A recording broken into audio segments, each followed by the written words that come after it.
24 ঘন্টার পরিবর্তে 25 ঘন্টায় একদিন হবে পৃথিবীতে। হলে কি হবে?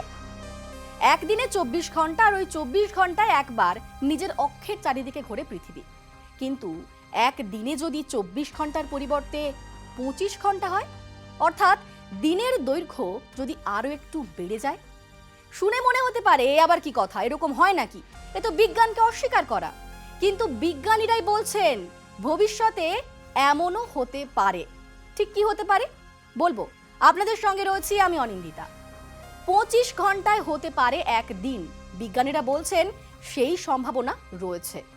পৃথিবীর নিজের অক্ষের ওপর দাঁড়িয়ে পূর্ব থেকে পশ্চিম, অর্থাৎ ঘড়ির কাঁটার বিপরীতে ঘুরছে। এখন পৃথিবী প্রায় 24 ঘন্টায় নিজের অক্ষের চারপাশে একবার ঘুরছে। এই গতির কারণেই দিনরাত হচ্ছে। পৃথিবীর সব অংশ সূর্যের আলো পাচ্ছে, যে কারণে আবহাওয়া পরিবর্তন হচ্ছে, জলবায়ুর পরিবর্তন হচ্ছে। কিন্তু জ্যোতির্বিজ্ঞানীদের একটি দল বলছে যেভাবে পৃথিবীর নিজের অক্ষের চারিদিকে ঘুরছে তাতে দিনের সময়সীমা বৃদ্ধি পেতে পারে। ভবিষ্যতে পৃথিবীর সব জায়গায় আরো বেশিক্ষণ দিন থাকবে। অর্থাৎ এখন এক জায়গায় নির্দিষ্ট ঋতুতে যতক্ষণ থাকে দিনের আলো, ভবিষ্যতে সেই সময়সীমা বৃদ্ধি পেতে পারে। জ্যোতির্বিজ্ঞানীদের ওই দলটি বহু বছর ধরে পৃথিবীর আহ্নিক গতির উপর নজর রাখছে। তারাই মনে করছে ভবিষ্যতে আরো বেশি ঘন্টা থাকতে পারে দিনের আলো। তবে কোন পরিস্থিতিতে হতে পারে এরকম 24 ঘন্টার পরিবর্তে 25 ঘন্টায় একদিন? বিজ্ঞানীরা বলছেন গত কয়েক বছরে পৃথিবীর আহ্নিক গতির প্রকৃতি এবং গতিতে বেশ কিছুটা পরিবর্তন হচ্ছে। জলবায়ু এবং পরিবেশের পরিবর্তনের জন্যই কিন্তু পৃথিবীর আহ্নিক গতিতে বদল এসেছে। জার্মানির এক দল গবেষক মনে করছেন এভাবে আহ্নিক গতিতে যদি বদল আসতে থাকে তাহলে দিনের দৈর্ঘ্যের হিসেবে হেরফের হতে পারে। এক বিজ্ঞানী জানিয়েছেন বেশ কিছু ভৌগোলিক এবং পরিবেশগত কারণে সময়ের সঙ্গে সঙ্গে বদলে যাচ্ছে আহ্নিক গতির প্রকৃতি।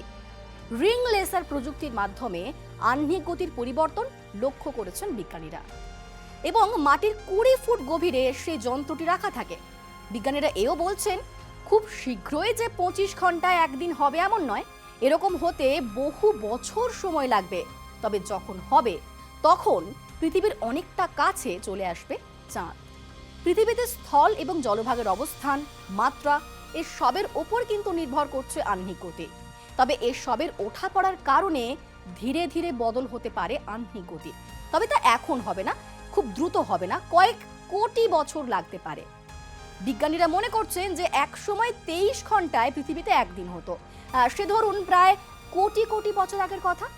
সে সময় পৃথিবীতে ঘুরে বেড়াতো ডায়নোসর। 140 কোটি বছর আগে পৃথিবীতে একদিনের দৈর্ঘ্য ছিল 18 ঘন্টা 41 মিনিট। আর সেই হিসাব করেই বিজ্ঞানীরা মনে করছেন যে 20 কোটি বছর পর পৃথিবীতে 25 ঘন্টায় হতে পারে একদিন।